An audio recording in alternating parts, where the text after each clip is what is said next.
ये क्या करेगा बेसिकली, अभी हमारे पास एक रिक्वायरमेंट है कि अपने को एक डिप्लॉयमेंट बनाना है, ठीक है, यानी कि दो पॉड, उसके अंदर दो पॉड्स रहेंगे। और जब वो रन करेगा तो कुछ कमांड रन करेंगे, जैसे कि स्लीप कुछ सेकंड के लिए 36 सेकंड या 40 सेकंड के लिए स्लीप रखेंगे। और उसके बाद से उस दोनों पॉड में एक एम्प्टी डायरेक्टरी बनाएंगे ETC फू में। तो वो कैसे करेंगे, तो उसके लिए हमने एक, हम कहाँ गए हैं, सीधा आप चले जाए डिप्लॉयमेंट, यहाँ पर आपके कुबरनेटिस डॉक्यूमेंट्स पर और लिखिए डिप्लॉयमेंट्स, ठीक है। आप ये लिखिए डिप्लॉयमेंट्स और ये डिप्लॉयमेंट का ये पूरा कॉपी कर लें, राइट। बेसिकली इसमें क्या होगा, आप जो डिप्लॉयमेंट के नाम देंगे उसमें कुछ लेबल दे दीजिए ताकि ये सर्विस वगैरह के बाद में कनेक्ट हो सके। और उसके रिप्लिकाज इतने होंगे। और ये डिप्लॉयमेंट है उन सभी पॉड को मैनेज करेगा जिस पे लेबल ऐप एनजिनक्स है, राइट, तो है ही यहाँ पर, ठीक है। और उसके बाद से ये टेम्पलेट लागू कर दीजिए सभी कंटेनर स्पेसिफिकेशन पे, यानी कि सभी पे लेबल ऐप इंजन लगा दीजिए ताकि ये जो डिप्लॉयमेंट कंट्रोलर है ये इस पॉड्स को कंट्रोल कर सके।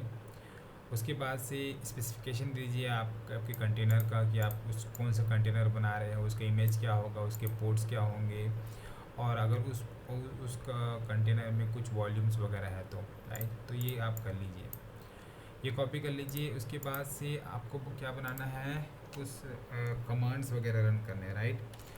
तो आप कमांड्स देख लीजिए यहाँ पर, ठीक है ना।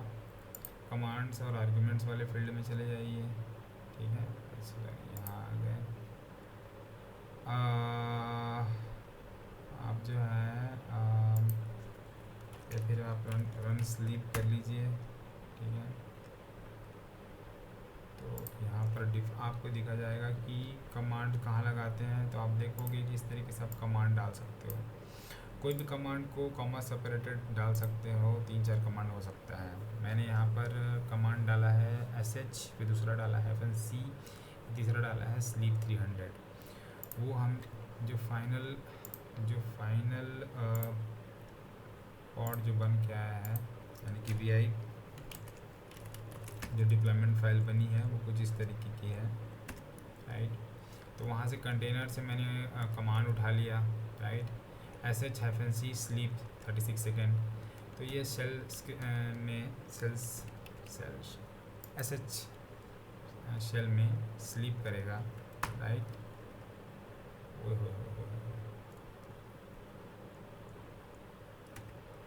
ऐसे सेल में स्लीप करेगा 10 सेकंड के लिए। उसके बाद मेरे को क्या चाहिए, इस पॉड के अंदर कुछ चाहिए मेरे को, एक एम्प्टी डायरेक्टरी बनाना है। तो उसके लिए क्या करेंगे, वॉल्यूम माउंट्स करेंगे। वॉल्यूम माउंट्स का करना ही पड़ता है। अगर कोई भी फाइल, अगर आप किसी भी प्रकार का फाइल हो, चाहे वो कॉन्फ़िग हो, चाहे वो कोई एक्सटर्नल होस्ट पाथ हो, या किसी एजूरे से लाए हो, या परसिस्टेंट वॉल्यूम क्लेम से लाए हो, किसी भी प्रकार से अगर आप अपने पॉड के अंदर कुछ फोल्डर या फाइल लाना चाहते हैं तो आपको वॉल्यूम माउंट्स करना ही पड़ेगा। आपको इस कंटेनर के लेवल पे डालना ही पड़ेगा। उसके बाद से आप वॉल्यूम माउंट का पाथ मतलब ये होता है कि आपके पॉड के अंदर कौन से पाथ में, राइट, कौन से पाथ में वो फाइल्स या फोल्डर बनेंगे। तो आप ये बता दिया कि मैं जब कंटेनर के अंदर इस पाथ के अंदर कोई फाइल से फोल्डर बनाएंगे, और ये फाइल से फोल्डर कौन बनाएगा, तो एक वॉल्यूम बनाएगा। उस वॉल्यूम का नाम क्या है, उस वॉल्यूम का नाम है चेक कैशे। तो ये खोजेगा इस पूरे स्पेसिफिकेशन में कोई वॉल्यूम चेक कैशे वॉल्यूम नाम का कोई है क्या, तो है, यहाँ पर है, एक वॉल्यूम है, उसका नाम है कैशे वॉल्यूम। और वो किस तरीके का वॉल्यूम है, वो कॉन्फ़िग मैप है, पोस्ट पाथ है, एम्प्टी डायरेक्टरी है, NFS है, फाइल शेयरिंग है, या और बहुत प्रकार के जो है आपके हो सकते हैं।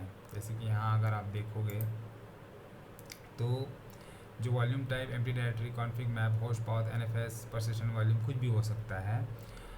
परसिस्टेंट वॉल्यूम है तो उसका एक अलग ही पाथ हो जाता है, लेकिन फ़िलहाल उस पर नहीं जाएंगे। तो हम एक एम्प्टी डायरेक्टरी बना रहे हैं। एम्प्टी डायरेक्टरी का मतलब ये होता है कि जो भी माउंट पाथ आपने दिया हुआ है वहाँ पर एक एम्प्टी डायरेक्टरी बन जाएगा। जनरली ये होता है कि इस पाथ, ये बेसिकली एक पाथ क्रिएट हो जाएगा, यानी कि 2 फोल्डर क्रिएट हो जाएंगे, राइट। ये जब वो पॉड बनेगा तो ये पाथ तो नहीं रहेगा, लेकिन एम्प्टी डायरेक्टरी देने से ये पाथ बन जाएगा और इसके अंदर कोई भी डायरेक्टरी नहीं होगी बेसिकली। तो बेसिकली ये डायरेक्टरी पाथ बनाने का यूज़ के लिए एम्प्टी डायरेक्टरी यूज़ होती है वॉल्यूम टाइप। तो ये हम ये कर देंगे। करने के बाद हमने इसको एग्जीक्यूट किए, राइट। कैसे एग्जीक्यूट किए, हाइफन डिप्लॉयमेंट करके। इसके बाद ये एग्जीक्यूट हो गया, हमने इसको गेट पार्ट्स दिखाया, 2 पार्ट्स हो गए क्योंकि रिप्लिका सेट 2 है।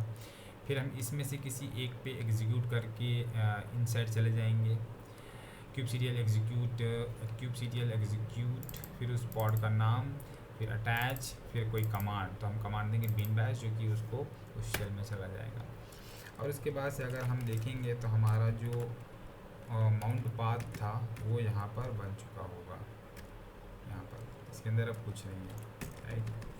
अगर वो वॉल्यूम माउंट एम्प्टी डायरेक्टरी से नहीं दिए होते तो ये फाइल स्ट्रक्चर बनता ही नहीं।